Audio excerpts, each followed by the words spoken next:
อน้อมน้อมคุณพระศรีรัตนตรัยคือคุณพระพุทธพระธรรมพระอริยสงฆ์เจ้าขอถวายความเคารพพอทานใหญ่มหาเวทมาเสนัย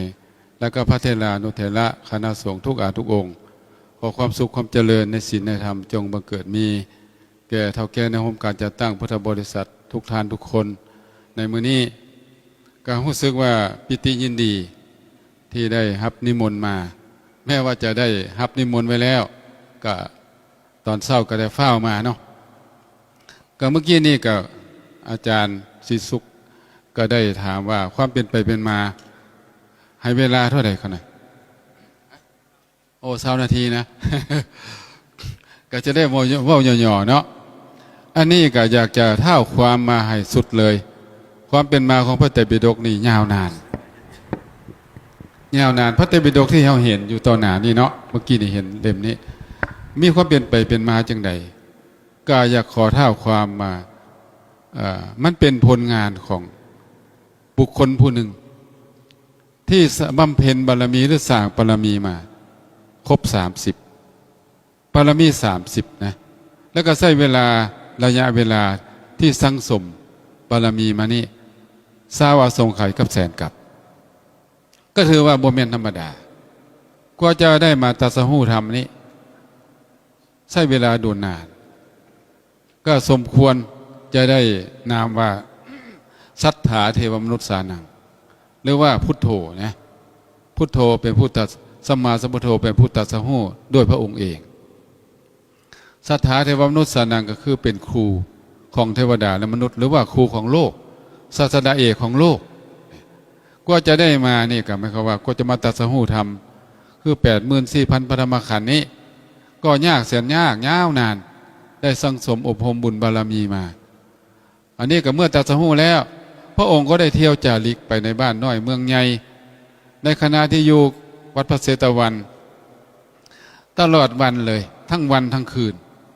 พระพุทธองค์ได้เทศนาสั่งสอนอย่างเช่นเราได้ทราบว่าพุทธกิจของพระองค์มีอย่างแดนปูพันเหปิตปาณาจาตอนเศร้าพระพุทธเจ้านี่เสด็จบิณฑบาตบ่แม่นเสด็จบิณฑบาตธรรมดาแต่ว่าเสด็จบิณฑบาตพร้อมแล้วก็ไปโปรดสัตว์พร้อมหมายความว่าไปแสดงธรรมนำก่อนที่จะไปบิณฑบาตนั่นก็กวดสัตว์โลกก่อนแผ่คายพยานกวดเบื้องสัตว์โลกถ้าว่าผู้ใดเขาคายพยานพระองค์ก็จะบิณฑบาตแล้วก็จะไปโปรดแสดงธรรมโปรดพร้อมกลับมาแล้วก็ได้มาแสดงธรรมอีกตอนบ่ายเนาะก็แสดงธรรมอีกตอนแรงก็แสดงธรรมอีกแสดงไปฮอดตอนเที่ยงคืนก็แสดงธรรมอีกแสดงธรรมให้เทวดาและพรหมทั้งหลายก่อนที่แจ้งพระพุทธองค์ก็ได้กวดเบิ่งอัตยาศัยของเวนยสัตว์แพร่คายพยานไปอีกหมายความว่าวันหนึ่งนี่พุทธกิจ5 อย่างเนี่ยนะพระองค์บ่เคยขาดตกบกพร่องเลย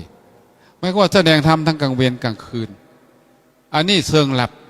เชิงลุกนี่เอาพรรษาแล้วพระพุทธเจ้าจะเสด็จจาริกไป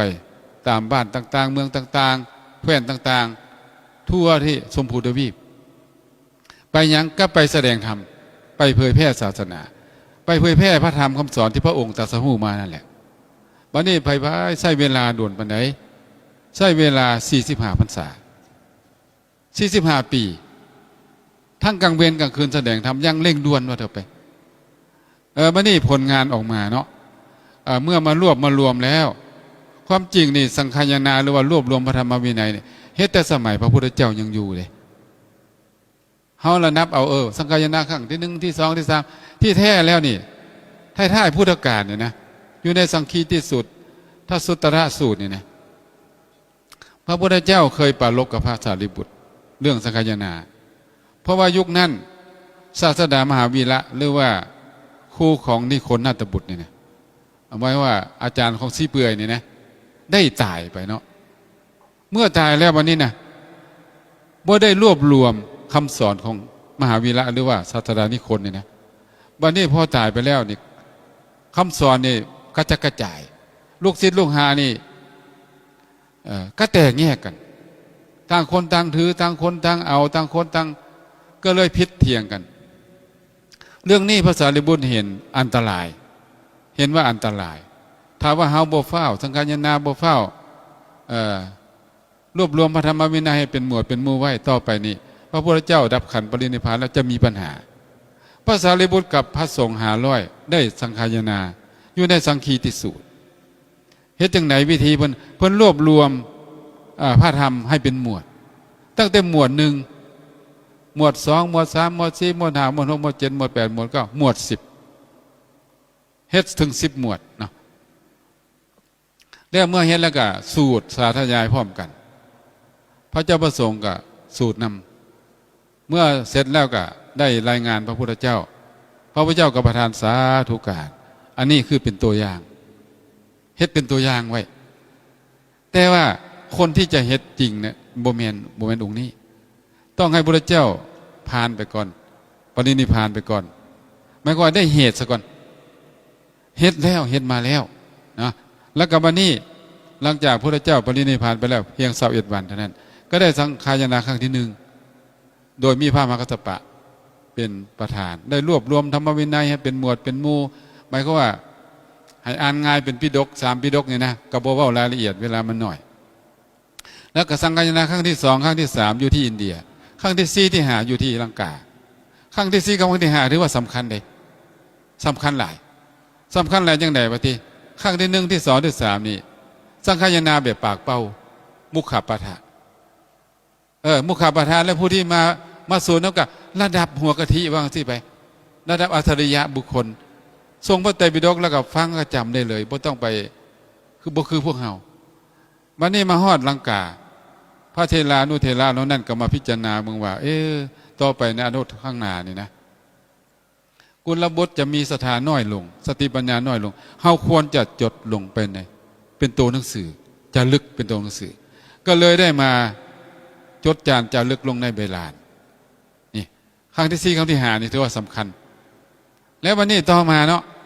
มาที่พม่าอยู่ในพม่านี่เขาบอกว่าทั้งที่4ที่5ของลังกาเขานับ1เท่านั้นฉะนั้นนี่อินเดีย3ลังกา1เป็น4อยู่ที่พม่านี่5กับ6พม่านี่สังฆายนา2เทื่อที่1อยู่ที่มันดาเลย์เมืองมันดาเลย์ตอนนั้นเจ้ามินดงเป็นเจ้าภาพเป็นผู้อุปถัมภ์อยู่ที่นั่นหลังจากสังฆายนาแล้วอันนี้พิลึกได้อันนี้นะเจาะใส่ในหินอ่อนเฮ็ดพระไตรปิฎกหินอ่อนแบบพระไตรปิฎกที่หนาใหญ่ที่สุดอยู่ที่นั่นเท่าที่จำได้ก็729แผ่นแล้วก็เฮ็ดเจดีย์น้อยงวมไว้เฮาสามารถเข้าไปอ่านได้สบายหมายความว่าเจดีย์นี่เป็นแถวเป็นเจดีย์องค์ใหญ่ชื่อว่ากุโสดอเนาะกุโสดอแล้วเจดีย์น้อยนี่เป็นแถวโอ้เนื้อที่นี่บ่ใหญ่กว่าวัดศรีสะเกษเฮานี่บ่บนเจดีย์พระไตรปิฎกนะเอิ้นว่าธรรมเจดีย์นะกุโสดอวันนี้ต่อมาเฮ็ดอยู่ที่ย่างกุ้งพ.ศ. 2500หมายว่าศาสนาผ่านมาเลยนะ 2,500 ปีเต็มพอดีพม่านี่เป็นเจ้าภาพนิมนต์พระมาทั่วโลกที่นับถือพุทธศาสนาเทรวาสท่านอยู่ในทางลังกาอยู่ในลาวอยู่ในไทยอยู่ในประเทศทั่วโลกนั่นแหละได้ 2,500 องค์เอา 2,500 องค์เท่ากับพ.ศ. นะมาสังฆายนาแล้วนี่พิมพ์เป็นเล่มเลยนี่ไฮเทคอันนี้นะรู้สึกว่าทันสมัยพิมพ์เป็นเล่มออกมาเนาะก็เท่ากับจำนวน45พรรษาพระพุทธเจ้านี่แหละวันนี้แจกจ่ายให้ทั่วไปประเทศใดไปร่วมกับแม่นถวายไปถวายไปให้หยังเอาไปเป็นแบบอย่างเนาะมาฮอดประเทศศรีลังกาก็ได้มาเฮ็ดพิมพ์ใส่เจี้ยมันไวเด้บ่คือเขียนเทระโตเนาะเอาเลขจานเขียนใส่ใบลานมันยากอันนี้พิมพ์ไปเลยฉะนั้นนี่ก็จะมาฮอดเฮาว่าทำไมเนาะศาสนาผ่านมาฮอดเฮาประเทศลาวเฮาเคยมีพระไตรปิฎกบ่เคยเด้โดนปานใดตั้งแต่อาณาจักรล้านสร้าง600กว่าปีนะเริ่มมีพระไตรปิฎกแต่ว่าพระไตรปิฎกฉบับนั้นน่ะเป็นพระไตรปิฎกขอมภาษาขอมภาษาล้านนาตัวหนังสือขอมตัวหนังสือล้านนาจากนั้นมาเฮาก็ได้เอายางมาฮอดลาวเฮามาแปลงเป็นตัวธรรมนะพระเถระนุเถระสมัยนั้นก็ได้มาคัดลอกจากตัวขอมหรือตัว ล้านนาให้มันเป็นตัวธรรมตัวธรรมเราแล้วก็ได้เฮ็ดมาเรื่อยๆเนาะจนมาฮอดยุคฝรั่งก็เฮ็ดมายุคกันระบอบเก่าก็ได้เฮ็ดมาแต่ว่าบ่สมบูรณ์เด้ว่าง่ายๆว่าพระไตรปิฎกลาวนี่นะอยู่หนองลำจันก็ดีอยู่หลายๆหม่องนี่มีแต่พระไตรปิฎกบาลีลาวโตธรรมนะโตธรรมจะเป็นบาลีบ่ท่านมีแปลเด้อันนี้ยืนยันเด้หาก็มีช่วงระบอบเก่าสมัยเจ้าสว่างบ่สีสว่างนี่เนาะแล้วก็อันนายกสุวรรณภูมินี่นะเพิ่นก็ได้เฮ็ด3 เล่มบ่ฮู้สึกว่า3 เล่มเนาะเนี่ยได้แค่นั้นจังว่ามาฮอดเพราะข้อศ2550เฮาก็เริ่มมาเฮ็ดพระไตรปิฎกทั้งบาลีลาวแล้วก็แปลนะจนมาฮอดปีกายนี่ละก็ได้ละเข้าโรงพิมพ์ใช้เวลาตั้งแต่เริ่มต้นตั้งแต่2008นี่เริ่มใส่ละอาตมานี่ออกตัวเนี่ยโยมสมัยนั้นอาตมาอยู่อันเอวขันเริ่มเฮ็ดแต่เอวขันเด้ก่อนจะมาโศกพระหลวงก็จะมาท่าหลวงนำเฮ็ดมาเลยเด้ฉะนั้นไล่จากมื้อนั้นมาฮอดมื้อนี้ก็เป็น18 ปีนี่แหละนะถือว่าพระไตรปิฎกเฮานี่บาลีลาวก็จบลงไปแล้วก็แปลลาวภาษาลาวก็จบตอนนี้พระไตรปิฎกตัวธรรมกำลังกวดสอบกวดทานอยู่ฉะนั้นเขาจะมีพระไตรปิฎกถึง3 ฉบับพระไตรปิฎกบาลีธรรมบาลีตัวธรรมพระไตรปิฎกบาลีลาวพระไตรปิฎกภาษาลาวนะเขาถือว่าความเป็นไปเป็นมาเนี่ยบ่แม่นง่ายนะก็จะมาฮอดไอ้ก็มาเป็นปื้มเล่มนี้นะก็ใช้เวลาบ่แม่นง่ายอยู่ประเทศเพื่อนบ้านอยู่ไทยเนาะเขาเริ่มต้นตั้งแต่ร.1ฮอดร.9จังสมบูรณ์นะได้ไปอ่านประวัตินะได้แก้แล้วแก้อีกอย่างอีกก็จะมาสมบูรณ์ฮอดร.9ราชการบ่ง่ายเลยเฮานี่ก็จะมาก็พี่ยุคนี้แหละสมัยก่อนก็บ่ว่าเพิ่นดอกมากับบ้านเมืองเนาะยุ่งยากซับซ้อนมีศึกสงครามก็บ่ว่ากันวันนี้ปัจจุบันเฮานี่เฮาก็บ้านเมืองสงบร่มเย็นเป็นสุขบ้านเมืองก็เจริญศาสนาก็เจริญไปนำหมายว่าเขาจะเฮ็ดอย่างเฮ็ดเต็มที่เลยตอนนี้เนี่ยเขาสามารถเฮ็ดเต็มที่อันนี้ความเป็นไปเป็นมาเนาะกว่าจะมาฮอดมื้อนี้ก็ได้รวบรวมพลังจากพระเทรานุเทระองค์ใหญ่ผู้เป็นประมุขประธานแล้วก็เจ้าหน้าที่บ้านเมืองเพิ่นก็ซอยมันก็ร่วมด้วยช่วยกันทั้ง2 ภาคส่วนทั้งคณะครูบาอาจารย์ผู้เฮ็ดก็ร่วมมือร่วมแรงร่วมใจกันจังผลงานจึงออกมาฮอดมื้อนี้เนาะมื้อนี้เนาะพระไตรปิฎกที่เฮาเฮ็ดนี้จะขอเสริมหน่อยนึงว่าการที่เฮานี่นะเฮ็ดพระไตรปิฎกออกมานี่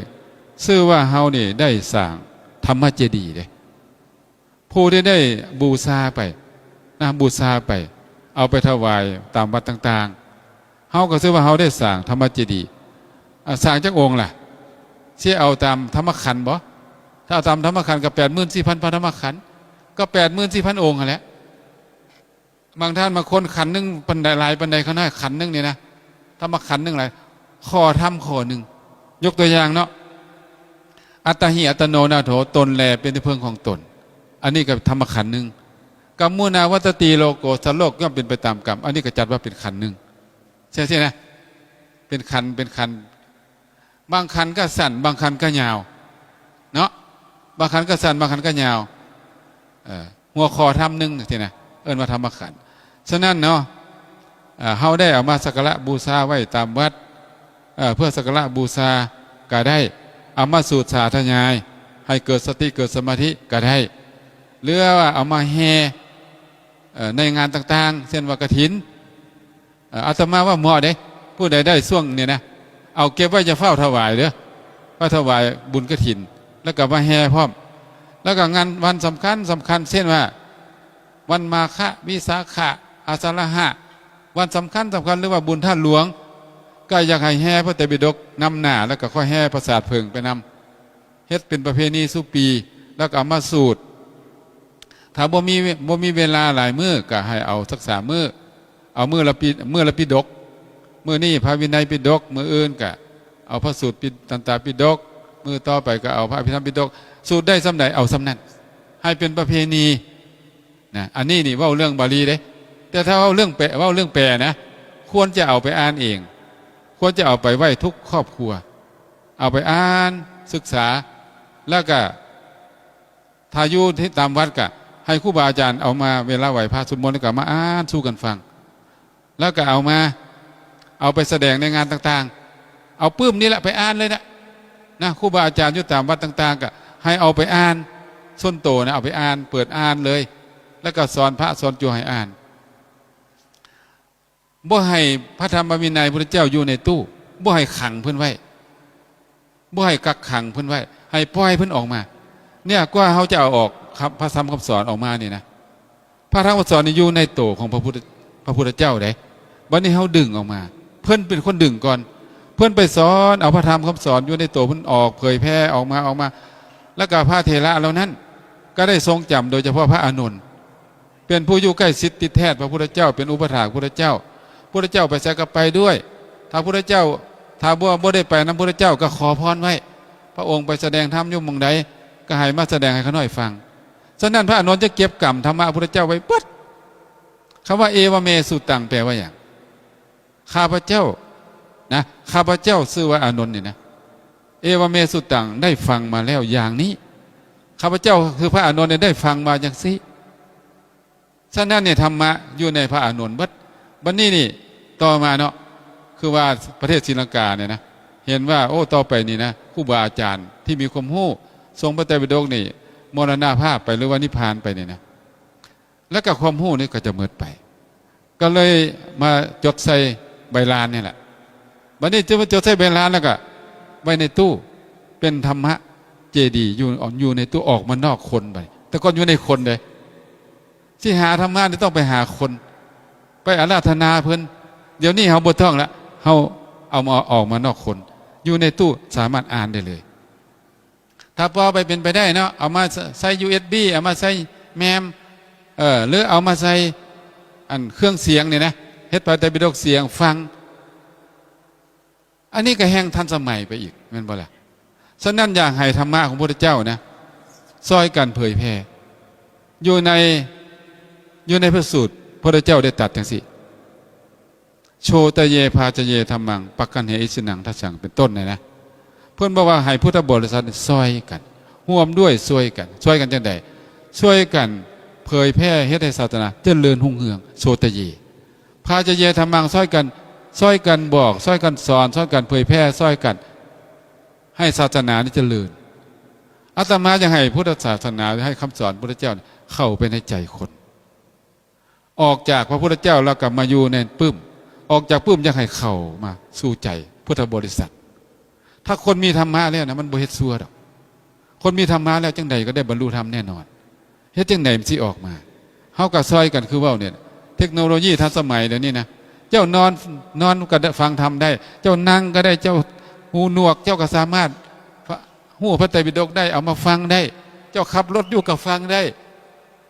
เจ้าอ่านหนังสือบ่ออกเจ้าก็สามารถเรียนพระไตรปิฎกได้เด็กน้อยอ่านหนังสือบ่ก็ได้เจ้าเฮ็ดเวียกอยู่ก็เจ้าก็เสียบเอาเสาเบ้าเสียบหูเนาะขุดดินไปทำนาไปก็ฟังธรรมะไปเนาะขับรถไปที่นะอาตมาว่าแบบนี้นะจะเข้าไปสู่จิตใจง่ายนะวันนี้ธรรมะนี่ออกมาแล้ววันนี้นะออกมาแล้วเนี่ยการที่จะเรียนรู้ก็ยากสมควรการที่จะเข้าใจก็ยากแล้วที่ยากนี่ก็คือการที่ปฏิบัติลงมือปฏิบัติยากแล้วก็ยากอีกต่อไปก็คือการที่จะบรรลุธรรมฉะนั้นเขาต้องเป็นตามสเต็ปมาเรื่อยๆเนาะพระธรรมออกมาแล้วได้ตอนนี้นะออกมาแล้วออกมานอกคนแล้วแต่ก่อนเนี่ยโอ้ง้อครูบาอาจารย์เนาะเดี๋ยวนี้บ่ต้องง้อแล้วแม่นบอก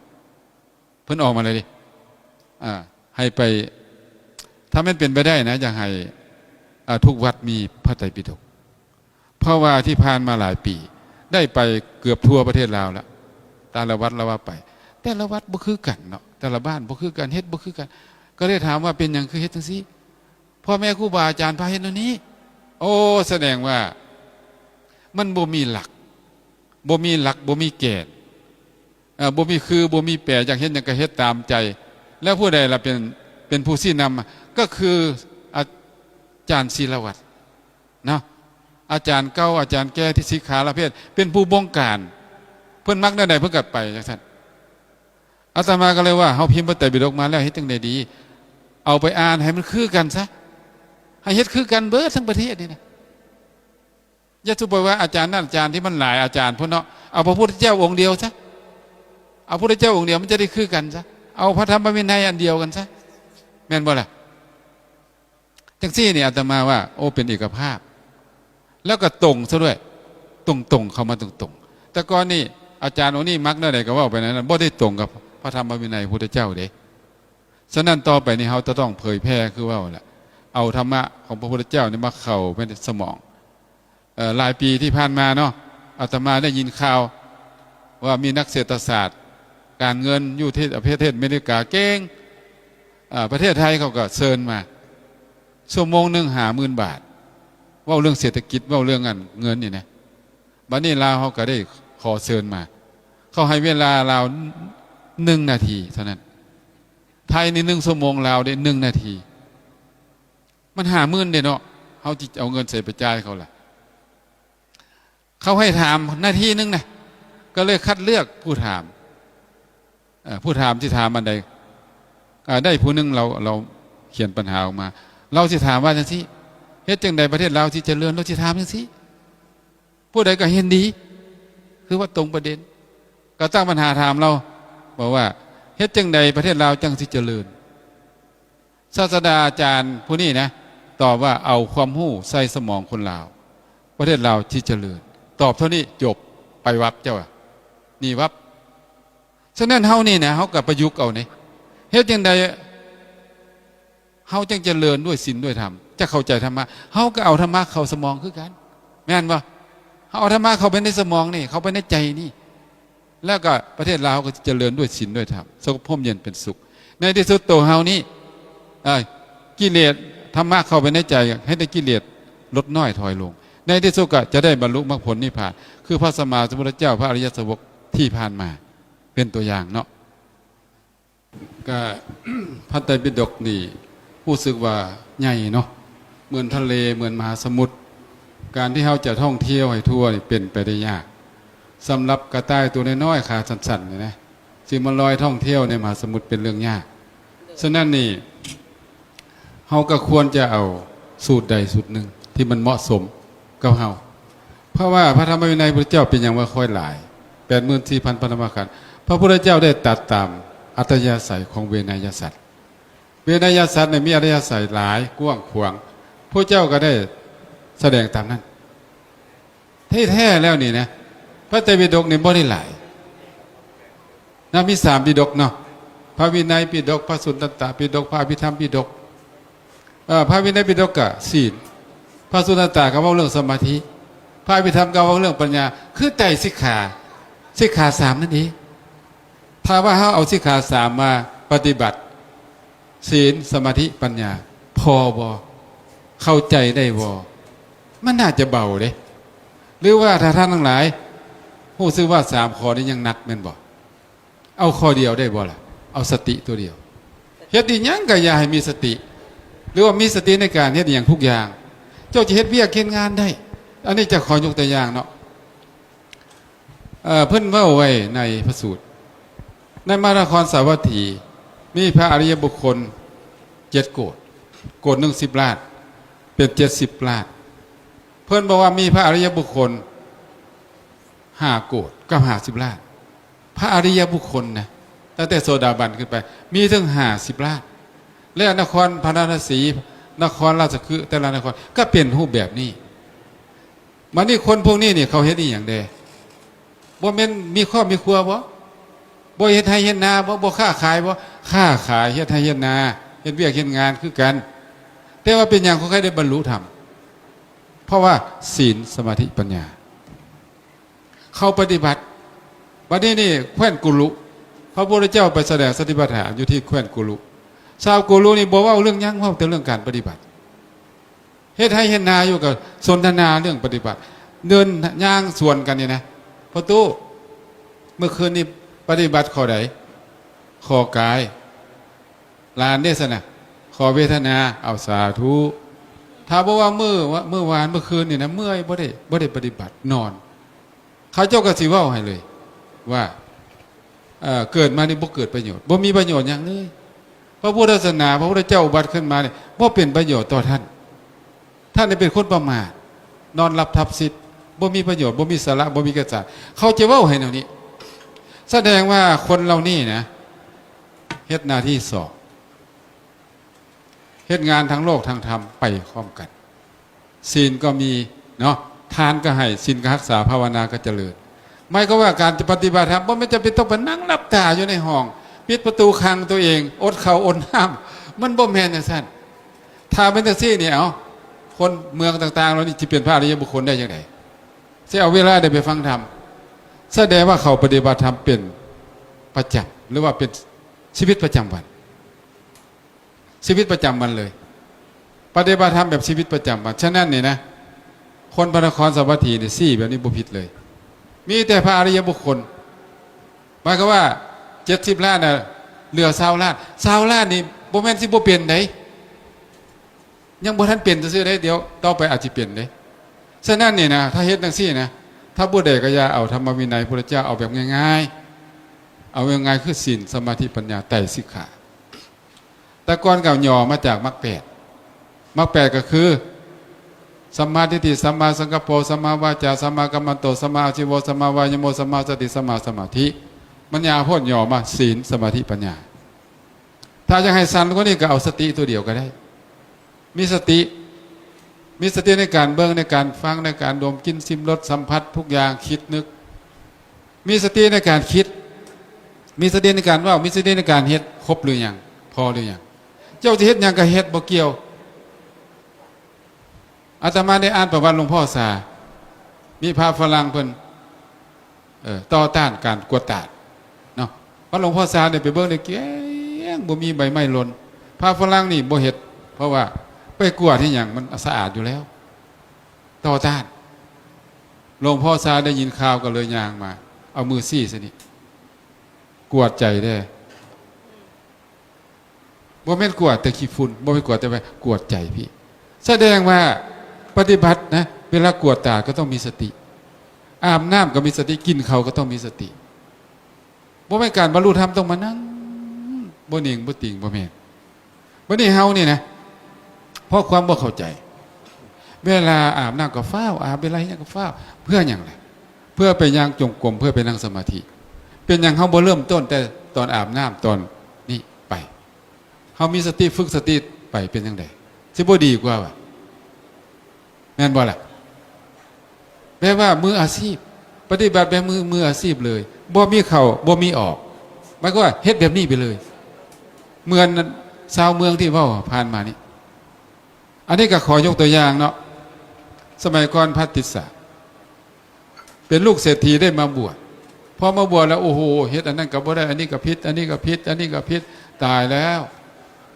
เหยียดมือเหยียดตีนบ่ได้เลยเน่งติ่งบ่ได้เลยในศาสนานี่นะแล้วเฮาสิอยู่ไปเฮ็ดหยังเฮาสิกขาละเพศไปถือศีล5ให้ทานรักษาศีลเจริญเมตตาภาวนาอยู่เฮือนสิบ่ดีก็บ่เกิดความท้อถอยอยากสิกขาละเพศบ่ไหวพระบ่สวดมนต์บ่เรียนหนังสือครูบาอาจารย์อุปชฌาย์จากก็ได้จับไปเนาะไปหาพระพุทธเจ้าผู้เจ้าถามว่าเป็นนี่หยังข้าน้อยกษัตริย์อยากสิกเป็นหยังค่อยกษัตริย์รู้สึกว่าธรรมวินัยนี่หนักโพดข้าน้อยรับบ่ไหวพระเจ้าก็เลยบอกว่าเอาสิซะถามว่ามันหลายโพดเอา1ซะได้บ่รักษาข้อเดียวนี้ได้บ่227ข้อมันหนักเอาข้อเดียวได้บ่โอ้ยถ้าข้อเดียวข้าน้อยก็ได้นั่นแหละข้อเดียวก็คือมีสติจิตตานุปัสสนาสติปัฏฐานหมวดจิตได้ให้ติดตามเบ้อจิตมันคิดอีหยังมันเฮ็ดอีหยังให้เบ้ออาตมาว่าจังซี่ถ้าสมมติว่าเอาเผยแพร่แบบย่อๆนะแบบนี้ถ้าเผยแพร่อยากให้ศาสนานี่เจริญรุ่งเรืองมุ่งหวังอยากจะรักษาพระพุทธพจน์ของพระพุทธเจ้าควรเฮ็ดจังไดควรเฮ็ดตามแบบของพระพุทธเจ้าพระพุทธเจ้าเพิ่นเฮ็ดจังไดนอกจากเพิ่นตรัสรู้แล้วเพิ่นก็ได้เทศนาสั่งสอนปัญจวัคคีย์แล้วก็มีพระอรหันต์เกิดขึ้นเริ่มสตาร์ทเลยเพิ่นบอกว่าสิเฮามีคนหน่อยนะให้ไปทางละ1 คน ให้ไปเผยแพร่แบบเชิงลุกบ่เป็นรับอย่างเดียวต้องเชิงรับเชิงลุกเชิงรับกับหมายว่าเฮาอยู่ใส่เฮาก็เทศอยู่หั่นแหละเนาะเทศอยู่อ้อมแอมบ้านเฮาหั่นแหละหรือวัดอยู่เฮาหั่นแหละเชิงลุกก็คือหมายความว่าสัญจรเมื่อกี้นี่แม่สุวรรณเพลงเพิ่นเว้านะเดินธุดงค์อาตมาบ่อยากให้ว่าเดินธุดงค์เด้อยากให้ว่าธรรมะสัญจรเดินธุดงค์บ่มีแม้แต่ข้อเดียวเด้ธุดงค์บ่มีเดินเด้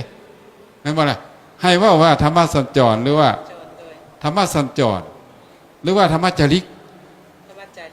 พระพุทธเจ้าเนี่ยนะหลังจากเอาพรรษาฮับกฐินแล้วพระเจ้าสิประกาศต่อพระสงฆ์ว่าตั้งแต่บัดนี้เป็นต้นไปหรือว่าเหลืออีก15 มื้อหรือว่าเดือนนึงตถาคตสิได้จาริกพระองค์ใดต้องการไปก็ไม่ว่าให้เตรียมตัวยิบผ้ายิบแพรแล้วก็เผาบาตรเนาะเตรียมตัวนะเพราะว่าไปแล้วมันจะไปเฮ็ดทางหน้านี่ยากฉะนั้นพระเจ้าประสงค์นี่ตื่นโตเลยตื่นโตอยากจะไปนำพระพุทธเจ้าพระเจ้ากับพาไปเห็นหลายบ้านหลายเมืองเนาะความเบื่อหน่ายที่อยู่จำพรรษาแล้วก็คลายไปธรรมดาเห็นอารมณ์ใหม่ก็ลืมไปลืมเก่าไปเลยเพลิดเพลินไปพระสมัยก่อนบ่ค่อยได้สิกบ่ค่อยสิกเลยเพราะว่าบ่จำเจไปนำพระพุทธเจ้าฟังธรรมไปพร้อมเห็นหลายบ้านเห็นหลายเมืองก็ม่วนไปปฏิบัติไปเฮียนไปแล้วท่านเรานั่นได้เฮียนนี่อย่างไรบ่ล่ะเฮียนนี่อย่างไรบ่นะก็บ่ได้เฮียนอย่างไรแต่ว่ากับบ่ว่าเพิ่นดอกเพิ่นเป็นคนมีปัญญาเพิ่นฟังน้อยเดียวเพิ่นก็เข้าใจแล้วพวกกันที่เหตุกะบุคคลพวกอุคติตัญญูนะบัดนี้เนี่ยแบบเผยแพร่ธรรมจริกนี่นะน่าสนใจดิเพราะว่าบ้านศอกดิงบ้านไก่นี่บ่เคยเห็นพระเห็นเจ้าบ่เคยได้ฟังเทศน์บ่เคยฟังธรรมบ่เคยเห็นเนี่ยเฮาไปเนี่ยไปจะเข้าไปถึงพระศาสนอย่างพระพุทธเจ้าบางเทื่อเพิ่นก็เข้าไปบ้านน้อยบ้านใหญ่ไปบ้านคนจันทอกจันทานก็ยังไปบิณฑบาตไปโพธิไปแสดงธรรม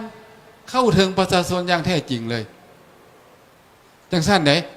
คนที่นับถือพระพุทธศาสนาเนี่ยนะส่วนหลายเนี่ยนะจะเป็นคนหากหญ้าดิอาตมาเนี่ยเป็นคนบ้านนอกเป็นลูกชาวไร่ชาวนาดิถ้าอาตมาเป็นคนมีฐานะพออาตมาแม่อาตมาคือสิบ่ให้บวชถ้าเป็นลูกเจ้าลูกนายคือโอ้ยาเลยลูกก็ยาจะไปบวชเสียชาติตระกูลเฮานี่ละแทนพ่อซะนะเห็นป่ะแหละฉะนั้นคนบ้านนอกบ้านนาเขามีลูกหลายคนให้ศาสนาไปจะคนนึงก็ได้แล้วเว้ยอาตมาก็เลยมีโอกาสได้บวช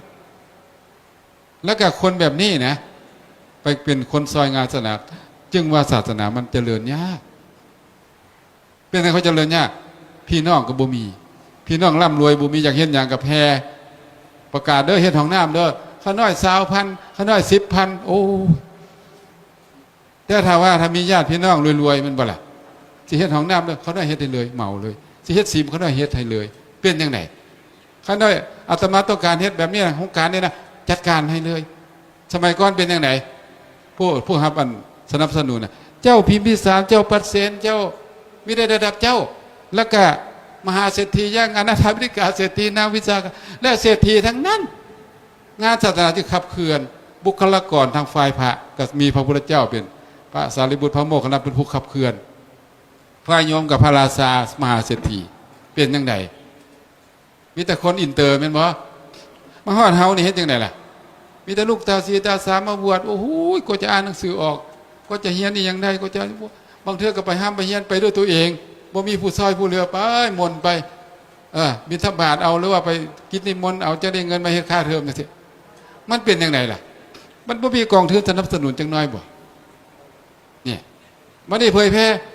แม่นบ่ล่ะเดี๋ยวนี้มันก็บ่คือเก่าเนาะสิย่างไปก็ยากก็ต้องใช้รถใช้เรือใช้พาหนะมันก็บ่สะดวกคือแม่สุวรรณเพลงว่ามีแต่ออกบ่เข้าหน่อยออกหลายทำนองนี้ฉะนั้นเนี่ยนะเผยแพร่แบบพระพุทธเจ้าก็น่าสนใจได้เอาแบบเก่านะไปบ้านนั่นไปบ้านนี่ไปแบบนี้นี่พระสมัยก่อนเพิ่นเห็นแนวนี้เด้เข้าถึงประชาชนได้ไปร่วมสุขร่วมทุกข์ไปฮู้จักแล้วก็บ่แม่นได้แต่อันนั้นได้คนพร้อมเขาเกิดศรัทธาเขาก็เอาลูกเขามาถวายให้ไปบวชเป็นจั่วแม่นบ่ล่ะบวชเป็นพระเนี่ยมันได้นั่นนี่ได้คือหลวงพ่อทราบไปเผยแพร่อยู่ที่ประเทศอังกฤษ